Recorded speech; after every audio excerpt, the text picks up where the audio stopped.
Nearly half of America's public schools don't meet achievement standards set by the federal government. We ask whether previous education policies in the United States have failed. And as the US gears up to vote in a general election, is education a pressing issue on voters' minds? You're watching Inside Story US 2012 from Washington.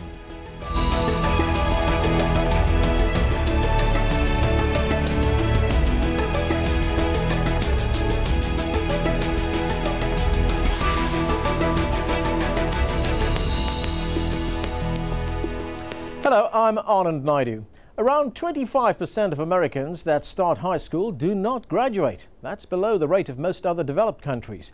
In fact, recent studies show that US students are average or below average in reading, science and mathematics when compared to other nations. And then there's university education. The number of college graduates is increasing, but not fast enough to keep up with workforce demands. And the ratio of college-educated adults getting hired is slightly below that of other developed countries. But despite all of this, education has not been a key issue in presidential campaign speeches. But what little the Republicans say is focused on getting the federal government out of public education. And President Obama, who made it a key issue in his 2007 election campaign, now seems to have diverted his attention elsewhere. Well, the poor performance of American students led to the last major overhaul of education when President Bush introduced the No Child Left Behind Act, or NCLB, in 2002. But many regard that to be a failure. Among its critics, the current Education Secretary, Arne Duncan. I also agree with some NCLB critics. It unfairly labeled many schools as failures, even when they are making real progress in tough circumstances. It places too much emphasis on absolute test scores, raw test scores, rather than on student growth. And it's overly prescriptive in some ways, whilst too blunt an instrument of reform in others. But the biggest problem of NCLB is it doesn't encourage high learning standards.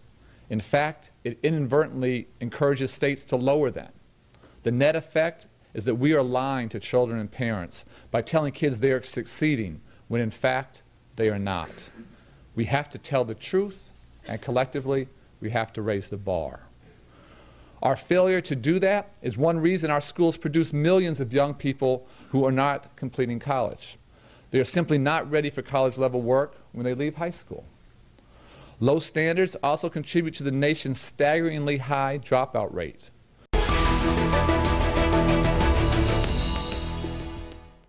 So does US education need a major overhaul to catch up with other nations? To discuss this, we're joined in the studio by Anthony Carnevale, who directs the Georgetown University Center on Education and the Workforce. Monty Neil is in Boston. He runs the National Center for Fair and Open Testing, which seeks to overturn the No Child Left Behind Act. And also in the studio with me is Bethany Little, who helped write the No Child Left Behind Act and now runs a non-profit organization called America Achieves, which supports efforts to improve education. Thanks to all of you for joining us.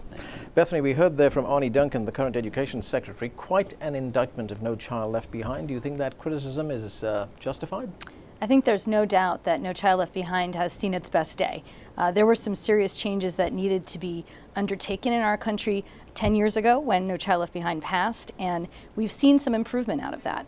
But it's certainly time to move to the next generation of educational improvements, and we can do a lot better than No Child Left Behind this time. So does the entire law have to be overhauled, or do we need to just tinker with that law that's currently there?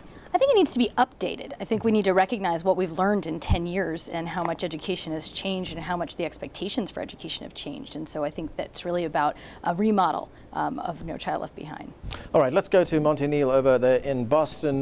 Monty Neil, you want the entire law to be withdrawn, to be overturned. Two parts to my question to you. A, why are you so unhappy with the law? And B, what will you replace it with? Well, the first part is the law has been basically unsuccessful. In tracking academic progress, independent national tests show that the rate of improvement in reading and math since the law went into effect has actually slowed down or completely stagnated in some grades and in the two subjects that are tested. And that holds true for all the different demographic groups: racial minorities, low income, English language learners, and students with disabilities. So the law has not been successful in terms of its major national measure. In other consequences have been narrowing the curriculum to the tested subjects of reading and math, turning reading and math into test prep programs, damaging the school climate, pushing kids out of school who don't do well. There's a whole series of negative consequences to the law that are rooted in not surface features of the law, but its basic structure of testing and using those tests to basically punish schools. So the law should be fundamentally scrapped. We need to reduce the amount of testing. We need to provide support instead of punishment, while monitoring schools that are unable to actually improve, because there probably will be some. Now, we concur that there are major problems with U.S. education. The most significant cause of low academic performance, that's been proven in study after study for decades, is poverty. The United States has much greater social inequality than most other developed nations, and it has greater inequality in educational outcomes. And the unfortunate fact is that the federal government and the state governments have been largely ignoring that fact for a long time. Now, schools can make an important difference. So the question is, what can the states do? What can the federal government do to improve schools? And so I don't take forever at this point in the program. I'd say the first thing is to improve the quality of the teaching force, let the teachers be autonomous and control the curriculum and instruction as they do in the highest performing nations, provide a strong support base for the teachers in the school with good leadership and support services that the children need. And then, you know, a sort of calculated strategic intervention into schools that are unable to improve themselves in the first place. Okay. Anthony Carnevale, we heard there from Monty Neil talking about the fact that poverty is a very big problem with the difference in education standards throughout the country. Now, we often hear about the poor state of education in the United States, that it's in crisis, graduation rates are dropping, the dropout rate is rising, and costs are skyrocketing, of course, especially for higher education. Are you able to pinpoint where the problem might be? The problem is multifaceted. More importantly, the solution isn't, which is what concerns me about the reforms to NCLB and essentially the fact that we're punting. That is, we're deciding to give up on school reform at the federal level, largely due to political pressures from states and localities and the inability of governments at all levels in the end to provide the compensatory financing. In the end, this comes to money in schools. And we have raging inequality in the American system. I have the same issues as we all do with NCLB, especially the testing and the fact that we've disempowered teachers. But in the end, what I don't see is a second act. I don't see something that substitutes for that with the moral authority and the legal authority that NCLB carried. You mentioned inequality there. Could you just talk about that for a minute? You know, where's the inequality? In the American system, we have a relatively weak welfare state. That is, the social contract here is essentially one in which we rely on education to promote upward mobility. We like education as a tool for guaranteeing opportunity in the American system because it allows us to allocate opportunity, in this case, allocate jobs. Because more and more your access to the middle class depends on your ability to go to college. Right. K-12 education is what puts you in college. So in the end, we rely on education for that purpose. We like it in the United States because it still presumes individual responsibility. I have to study and take my own tests, or at least as we know from the press lately, most of the time I have to take my own tests. Sometimes I can pay people to take the test for me. But in the American system, we favor education as a solution, so it carries the weight in the American social contract. I don't like to see the president and the government withdraw, and not so much in terms of the tactical withdrawal. I agree that tests aren't working and so on, but the withdrawal and the level of aggression on this issue. Okay. Bethany, that's sorry, go ahead, Monty. I just wanted to concur that the choice is not between pulling the federal government out or continuing NCLB in some guise, as frankly I think Secretary Duncan proposes to do, but we really need a different strategy. Okay, Bethany Little, let's look at one telling figure. You know, it's a figure that we mentioned at the outset of the program here. Around a quarter of U.S. students who start high school do not graduate. Why is that? Why is that dropout rate so high? Well, I think it stems from a variety of things, but one of the key pieces, and this is where it does go back to instruction matters, is that students enter high school not able to read at grade level. And if you can't read the material in high school, you can't keep going at any deep level of engagement and learning. And as a result, you don't keep going. Students are smart. They get that day after day coming to a classroom when you're not learning anything isn't going to help you. We also have designed high schools that are not really challenging students and engaging them in their learning in ways that seem relevant to those students. And then there are some individual life event realities for students that cause them to drop out. But the truth is, if we got the instruction right, it would make a huge difference in how many students graduate. Okay, you know, I want to look at the school rankings and where the United States stands in comparison to other countries around the world. Now, this was done by the Program for International Student Assessment. It tested 500,000 teenagers in math, reading and science. And according to its results, the United States trails many of its peers. The US ranks 14th overall in a group of 65 countries, behind Poland, Estonia and Canada. The study says the United States has average scores in reading ranking 14th and in science ranking 17th. But the United States does below average in math, ranking 25th, just behind Luxembourg, Hungary and the United Kingdom. Let me go to Monty Neil for this. Monty Neil, what are the other countries doing that the United States is not doing? Well, let me first point out that wealthier children who go to schools that do not have many students in poverty, actually perform very, very well. And that's at the 25% poverty level, whereas in Finland you only have 5% of the kids in poverty in the first place. So that's factor number one. The second is, it of course varies what countries are doing.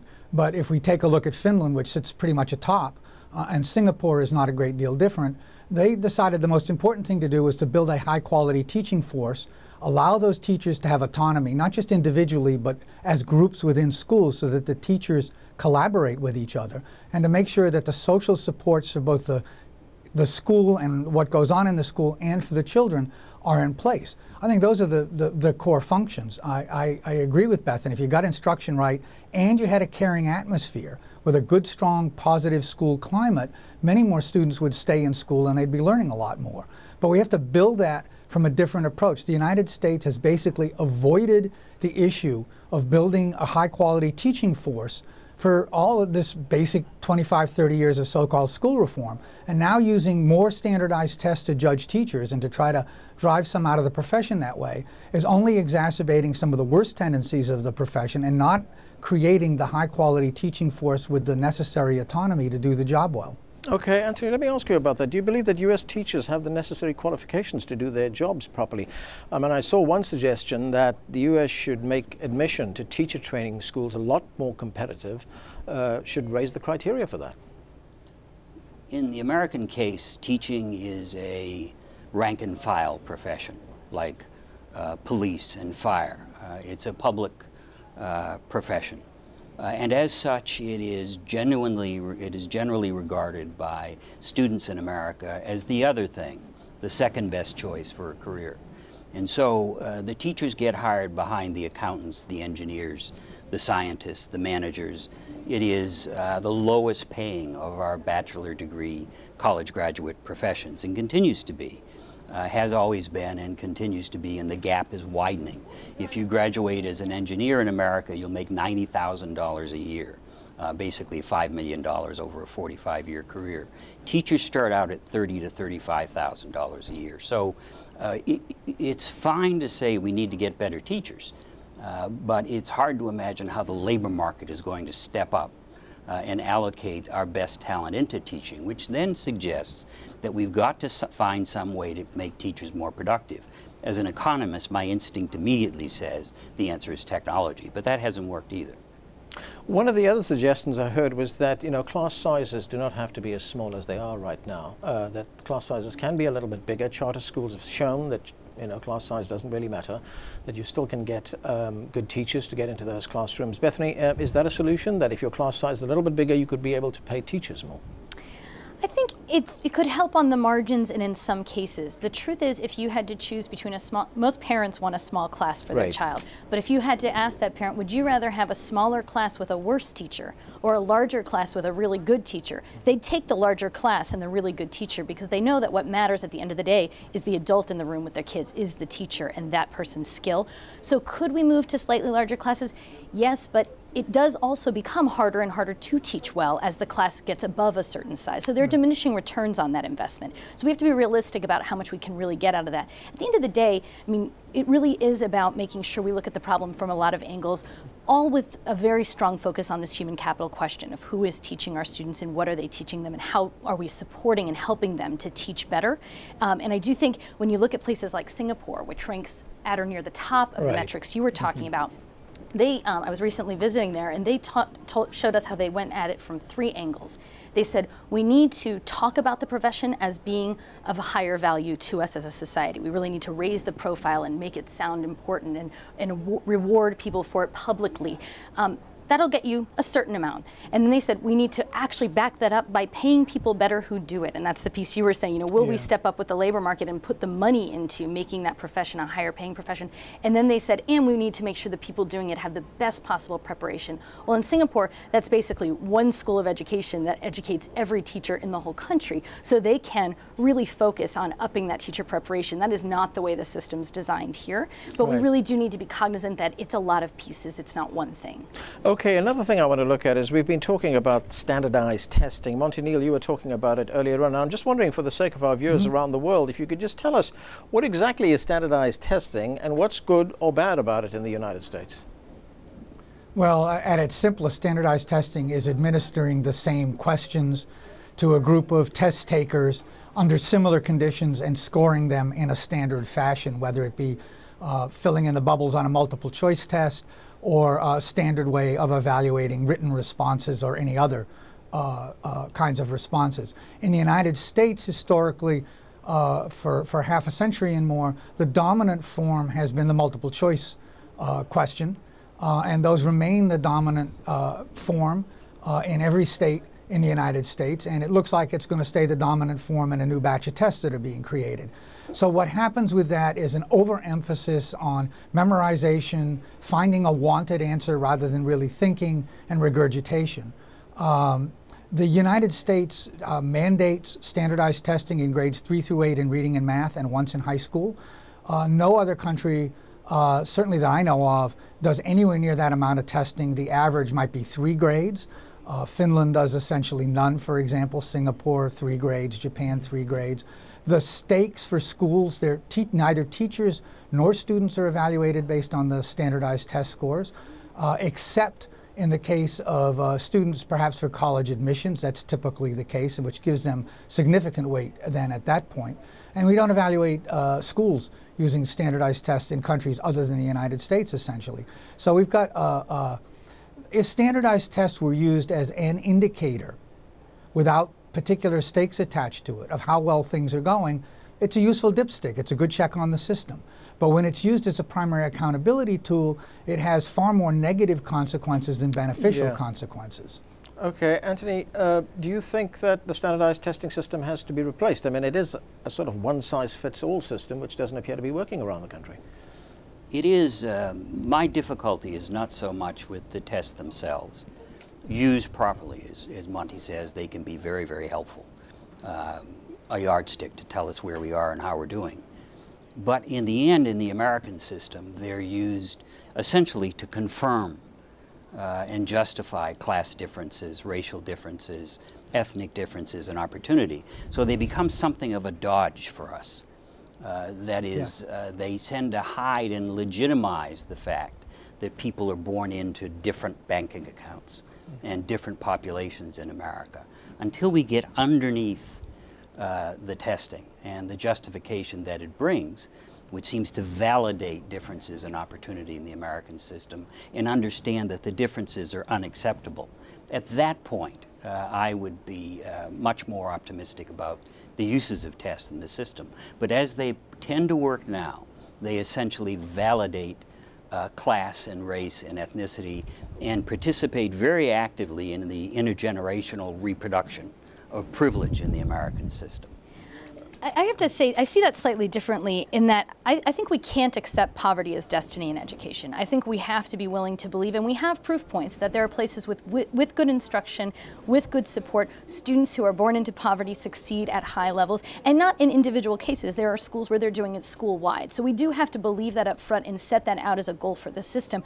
I think the tests are very limited in what they're doing for us in the US right now. But the tests in other countries do exist, and in a lot of places, Monty's saying they're not used for school accountability. That's right. They have huge stakes for students. Right. And if we put those kind of stakes on students who are in schools that are offering them an unequal education now, we would be really hurting them worse than if we kept the focus on whether the accountability for the test goes to the school versus the student. So we have to be thoughtful about what we would trade it for. Okay, I want to go on to something else now. Jump in. There are a lot of states in this country have high stakes for students. It's called the graduation test. The tests may be of miserable quality and have harmful effects on the teaching and the learning, but the high stakes for kids exists now for about 70 to 80% of the children in this country due to stakes at graduation. And in some states, unlike pretty much any other country, you can be denied grade promotion, which itself tends to have negative consequences on the basis of a test score. So there are high consequences. And the other thing to say about the tests is that good assessment, providing good feedback to students, is real important in the instructional process. So what we have to also talk about is not simply stopping the misuse of standardized tests, but how to build the capacity of teachers to do a much better job of assessing and providing feedback to their students. Okay, I want to get to the politics of this all right now. You know, it's been recognized in various quarters that better education in a country means that the country is richer, that it has a greater GDP. It's been shown in other countries as well. Now, it's something that President Obama has recognized. He made a major speech on education back in August 2010, and he linked education standards to the country's future prosperity. Let's listen to what he said. Let's watch. Education is an economic issue. Education is the economic issue of our time. If we're serious about making sure America's workers and America itself succeeds in the 21st century, the single most important step we can take is to make sure that every one of our young people, here in Austin, here in Texas, here in the United States of America, has the best education that the world has to offer. Okay, Anthony, I've got a question for you, but before we get to the question, let's listen to what the three leading candidates, Republican candidates, have been saying about education. Let's watch this. With school choice, testing our kids, giving our best teachers opportunities for advancement, these kinds of principles drove our schools to be pretty successful. As a matter of fact, there are 4 measures on which the federal government looks at schools state by state. And my state's #1 of all 50 states in all 4 of those measures, 4th and 8th graders in English and math. Those principles, testing our kids, excellent curriculum, superb teachers, and school choice, those are the answers to help our schools. There is no authority in the Constitution for the federal government to be dealing with education. We should get rid of the loan programs. We should get rid of the Department of Education and give tax credits if you have to help people. But the inflation is the big problem.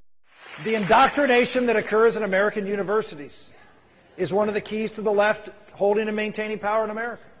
And it is indoctrination. If it was the other way around, the ACLU would be out there making sure that there wasn't one penny of government dollars going to colleges and universities, right?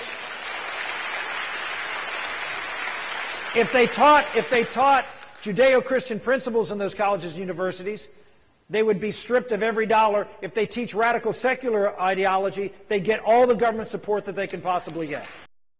So, Anthony, President Obama makes the point there that education is an economic issue, but do we have a fundamental disconnect here about how important this issue is for the country?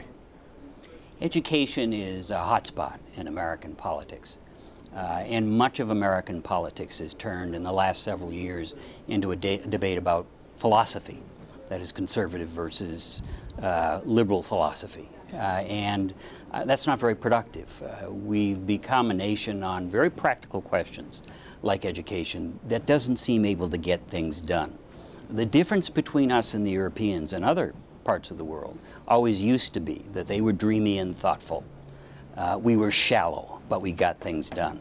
We're unable to get things done. This kind of debate, which is essentially ideological, doesn't get at the roots of the question, which are the sorts of things that Bethany has spent her life doing, figuring out how you actually teach children in ways that in the end will work for them. Bethany, is that the problem here, that there's a disconnect, that it's ideological and there's no sort of real hard look at what's wrong with the system. I think, like a lot of other things in American politics right now, this has become more and more polarized and has allowed a lot of people to ignore the real economic challenge in question in front of us. And I think Tony's exactly right, that we need to take it on with real solutions and leave some of the ideology behind us. I think one of the interesting things is if you move outside of presidential or Washington congressional politics into the states, there are places where people are moving more. And we are going to have to end it there. We've run out of time. That's it from the team in Washington, D.C. for now. Don't forget to follow us on Twitter and Facebook, where you can find more information about the program. And of course, we want to hear from you. Tell us what stories you think we should be covering. You can send your ideas directly to us at insidestory@aljazeera.net. Thanks for watching.